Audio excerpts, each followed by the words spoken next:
Reporter breaking. കണ്ണൂരിൽ അന്താരാഷ്ട്ര ആയുർവേദ ഗവേഷണ കേന്ദ്രം നിർമ്മിക്കാനായി ഭൂമി കയ്യേറി സർക്കാർ എന്നൊരു വാർത്ത വരുന്നുണ്ട്. ഗവേഷണ കേന്ദ്രം നിർമ്മിക്കുന്ന ഇടത്തെ 11 പേരുടെ സ്ഥലം ഏറ്റെടുക്കുകയോ നഷ്ടപരിഹാരം നൽകുകയോ ചെയ്തിട്ടില്ല. നഷ്ടപരിഹാരം ആവശ്യപ്പെടുമ്പോൾ മുടന്തൻ ന്യായങ്ങളാണ് സർക്കാർ ഉന്നയിക്കുന്നത്. കോടതി നിർദ്ദേശം ലംഘിച്ചാണ് നിർമ്മാണ പ്രവർത്തനങ്ങൾ നടക്കുന്നത് എന്നാണ് അറിയാൻ കഴിയുന്നത്. അർജുൻ കല്യാട് സ്ഥലത്ത് നിന്ന് ചേരുന്നുണ്ട്. അർജുൻ കല്യാട്, ആരൊക്കെയാണ് ഈ അഫക്റ്റഡ് ആയിട്ടുള്ള ആളുകൾ? 11 കുടുംബങ്ങളാണോ? എന്താണ് സംഭവിച്ചത്? സർക്കാർ എന്താണ് അവർക്ക് നഷ്ടപരിഹാരം കൊടുക്കാത്തത്? Arjun. Doctor Arunkumar, very good morning. ഞാനിപ്പോൾ നിൽക്കുന്നത് കല്യാട് സംസ്ഥാന സർക്കാരിൻ്റെയും കേന്ദ്ര സർക്കാരിൻ്റെയും ഒക്കെ ഒരു സംയുക്ത പദ്ധതിയായിട്ടുള്ള ആയുഷ് പദ്ധതിയുടെ ഭാഗമായിട്ടുള്ള അന്താരാഷ്ട്ര റിസർച്ച് ഇൻസ്റ്റിറ്റ്യൂട്ട് ഓഫ് ആയുർവേദ എന്ന് പറയുന്ന സ്ഥാപനത്തിൻ്റെ നിർമ്മാണ പ്രവർത്തനം നടക്കുന്ന സ്ഥലത്താണ്. നമുക്ക് ദൃശ്യങ്ങളിൽ കാണാൻ വേണ്ടി കഴിയും. 311 ഏക്കർ സ്ഥലം ഏറ്റെടുത്തുകൊണ്ടാണ് ഈ നിർമ്മാണ പ്രവർത്തനം ഇവിടെ നടക്കുന്നത്. കേരളത്തിൻ്റെ ഒരു അഭിമാന പദ്ധതിയാണ്. അത് പറയുമ്പോൾ കൂടി ഒരു പ്രത്യേകമായിട്ടുള്ള കാര്യം, 11 പേർ, അതായത് ഈ സ്ഥലം അതിനു മുൻപ് കൈവശം വെച്ചിരുന്ന 11 പേരുടെ സ്ഥലം ഏറ്റെടുക്കാതെയോ ഇവർക്ക് നഷ്ടപരിഹാരം നൽകാതെയുമാണ് ഈ നിർമ്മാണ പ്രവർത്തനം നടക്കുന്നത്.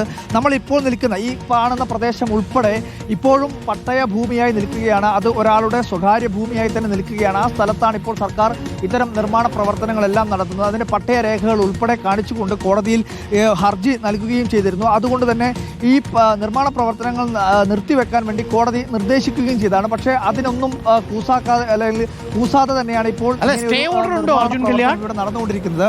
ഇവിടെയുള്ള, അതായത് സ്റ്റേ ഓർഡർ നിലനിൽക്കുകയാണ്. ഈ പറയുന്ന നിർമ്മാണ പ്രവർത്തനങ്ങൾ പൂർണ്ണമായും നിർത്തിവെക്കണമെന്നുള്ള ഒരു നിർദ്ദേശം ഹൈക്കോടതിയുടെ ഭാഗമായി നൽകിയതാണ്. പക്ഷേ അത് കൂട്ടാക്കാതെയാണ് ഇപ്പോൾ മാസങ്ങളായി ഇവിടെ നിർമ്മാണ പ്രവർത്തനം നടക്കുന്നത്. ഇവിടെയുള്ള ഈ പറയുന്ന അഫക്റ്റഡ് ആയിട്ടുള്ള ആളുകൾ നമ്മളോടൊപ്പം ചേരുകയാണ്. ഇപ്പോൾ നിങ്ങൾക്ക് ഈ പറയുന്ന നിർമ്മാണ പ്രവർത്തനം നിർത്തിവെക്കാൻ വേണ്ടി സ്റ്റേ ഓർഡർ ലഭിച്ചിട്ടുണ്ട്.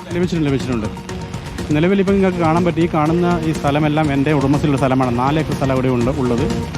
ഇതുവരെ എനിക്ക് നഷ്ടപരിഹാരം ഒന്നും തന്നെ കിട്ടിയിട്ടില്ല. ഇത് പട്ടയ ഭൂമിയാണ്. ഇത് പട്ടയമൊക്കെ നിങ്ങളുടെ കയ്യിലുണ്ട്. 2 ഏക്കർ പട്ടയുണ്ട്. ഇതിനകത്ത് 2 ഏക്കർ കുഴിക്കണം ആണുള്ളത്. ഇതുവരെ ഒരു നഷ്ടപരിഹാരം പോലും ഞങ്ങൾ കിട്ടിയിട്ടില്ല. സത്യം പറഞ്ഞാൽ നിങ്ങളുടെ ഭൂമിയിലാണ് ഈ നിർമ്മാണ പ്രവർത്തനങ്ങൾ ഇവിടെ നടക്കുന്നത്. നിൽക്കുന്ന പ്രദേശം ഉൾപ്പെടെ നിങ്ങളുടെ ഭൂമിയാണ്. എൻ്റെ ഭൂമിയാണ്. അതായത് ഈ ആയുർവേദ കോളേജിന് വേണ്ടി സ്ഥലം ഏറ്റെടുക്കുന്ന സമയത്ത് ഞാൻ ഇവിടെ ഇല്ലായിരുന്നു, ഞാൻ വിദേശത്തായിരുന്നു. വിദേശത്ത് വന്ന സമയത്താണ് ഇവിടെ ഇങ്ങനെ ഇത് സംഭവങ്ങൾ നടക്കുന്നത് കാണുന്നത്. അപ്പോൾ തന്നെ ഞാൻ ഹൈക്കോടതിയിൽ പോയിട്ട് സ്റ്റേ ഓർഡർ വാങ്ങിച്ചിട്ടുണ്ടായിരുന്നു. ഒരു കേസ് ഇപ്പം നിലവിൽ ഇതിൻ്റെ പേരിലുണ്ട്. ഈ പ്രവർത്തനങ്ങളെല്ലാം നിർത്തിവെക്കണം എന്നാണ് സ്റ്റേയിൽ പറയുന്നത്. അതൊന്നും തന്നെ സർക്കാരോ ആരും തന്നെ ഗൗനിക്കുന്നില്ല. ഇല്ല. അത് മൈൻഡ് ചെയ്യാതെ വർക്ക് നടന്നുകൊണ്ടിരിക്കുകയാണ്. 11 പേരുടെ ഭൂമിയാണ് ഇപ്പോൾ സർക്കാർ ഏറ്റെടുക്കാതെയോ നഷ്ടപരിഹാരം നൽകിയോ കൃത്യമായ ഒരു മറുപടി നൽകാതെ ഭൂമി ഇതേപോലെ ഏറ്റെടുക്കാതെ ഇതേപോലെ തന്നെ പട്ടയ ഭൂമിയാണ്. അതായത് ഇതിൻ്റെ പ്രവർത്തികൾ ആരംഭിക്കുന്നത് 2017 2017 മുതൽ ഇങ്ങോട്ടേക്ക് ഇതിൻ്റെ ഭാഗമായിട്ടുള്ള നിർമ്മാണ പ്രവർത്തനങ്ങൾ, സ്ഥലമേറ്റെടുപ്പ്, അങ്ങനെ തുടങ്ങിയിട്ടുള്ള പ്രവർത്തനങ്ങൾ നടക്കുന്നുണ്ട്. ഇപ്പോഴും പ്രവർത്തനം അന്തിമഘട്ടത്തിലാണ്. ഡിസംബറിൽ ഈ പറയുന്ന ആയുർവേദ ഗവേഷണ കേന്ദ്രം ഉദ്ഘാടനം ചെയ്യുമെന്നുള്ളതാണ് ആരോഗ്യമന്ത്രി ഉൾപ്പെടെ കഴിഞ്ഞ ദിവസം ഇവിടത്തേക്ക് എത്തി പ്രഖ്യാപനമൊക്കെ നടത്തിയിട്ടുള്ളത്. നിങ്ങളുടെ സ്ഥലവും ഇത്തരത്തിൽ ഏറ്റെടുക്കാതെ നിൽക്കുക. അതെ. ഞാൻ വിദേശത്തായിരുന്നു എന്ന ഒറ്റൊരു കാരണം കൊണ്ടാണ് ഇതിൻ്റെ പേപ്പർ സബ്മിറ്റ് ചെയ്യാൻ പറ്റാതിരുന്നത്. ഒരു മാസം കഴിഞ്ഞ് എത്തിയപ്പോൾ അതിൻ്റെ കാലാവധി കഴിഞ്ഞു എന്ന് പറഞ്ഞിട്ട് ഇപ്പോൾ 7 വർഷമായി ഇതിൻ്റെ പിന്നാലെ നടക്കുന്നു. ഡോക്ടർ അരുൺ, 27 വർഷമായി ഈ സ്ഥലത്ത്, അതായത് ഈ നിർമ്മാണ പ്രവർത്തനം നടത്തുന്നതിൻ്റെ തൊട്ടപ്പുറത്ത് താമസിക്കുകയായിരുന്ന നാരായണൻ എന്ന് പറയുന്ന ഒരാൾ കൂടി നമ്മളോടൊപ്പം ഉണ്ട്. നിങ്ങൾ 27 വർഷമായി ഇവിടെ താമസിക്കുക. നിങ്ങൾ വീടും കുടുംബവും ഒക്കെ ഇവിടെയാണ്.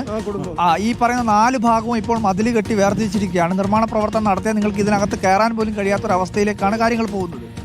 അതെ, നിർമ്മാണ പ്രവർത്തനം നടത്തിയാൽ ഇതിലേക്ക് കയറാൻ പോലും കഴിയാത്ത അവസ്ഥയാണ്. 27 വർഷമായി ഞാൻ ഈ വീട്, ഈ ആയുർവേദ കോളേജിൻ്റെ, ഇപ്പോൾ നിർമ്മിക്കുന്ന കോളേജിൻ്റെ അടുത്ത് നിൽക്കുന്നത്. എനിക്ക് യാതൊരു നഷ്ടപരിഹാരവും എനിക്ക് തന്നില്ല. ഞാൻ ഒരു കോടതിയിൽ ഒരു ഫയൽ ചെയ്തിട്ടുണ്ട്, ഹൈക്കോടതിയിൽ. അത് വരുന്നതാണെന്ന് കാത്തിരിക്കുകയാണ്. സാധാരണക്കാരാണ് ഡോക്ടർ അരുൺകുമാർ. അതുകൊണ്ട് തന്നെ ഇവർക്ക് കൃത്യമായ രീതിയിൽ സർക്കാർ ഒരു മറുപടി നൽകണമെന്നുള്ളതാണ്. എന്തായാലും വിപുലമായ രീതിയിലുള്ള നിർമ്മാണ പ്രവർത്തനങ്ങൾ ഇവിടെ നടന്നുകൊണ്ടിരിക്കുകയാണ്. സർക്കാരിന് ലഭിച്ചിട്ടുള്ള ഈ സ്റ്റേ ഓർഡർ പോലും ഗൗനിക്കാതെ, അല്ലെങ്കിൽ അതുപോലും കണക്കിലെടുക്കാതെയാണ് ഇവിടെ നിർമ്മാണ പ്രവർത്തനങ്ങൾ നടന്നുകൊണ്ടേയിരിക്കുന്നത്. അതുകൊണ്ട് തന്നെ ആരോഗ്യ വകുപ്പും സർക്കാർ ഇത് പരിശോധിക്കണം. ഇവരുടെ ആവശ്യം ന്യായമാണെങ്കിൽ തീർച്ചയായിട്ടും പൈസ കൊടുക്കണമല്ലോ. സ്ഥലമൊക്കെ ഏറ്റെടുത്തിട്ട് പൈസ കൊടുക്കട്ടെ. എത്ര നാളായിട്ട് ഇവരുടെയൊക്കെ സ്ഥലമല്ലേ, അവർക്ക് ജീവിതത്തിൽ ഉണ്ടായിരുന്ന സ്ഥലങ്ങളായിരിക്കൂലേ, അതൊക്കെ ഏറ്റെടുത്തിട്ട് പൈസ കൊടുക്കില്ല.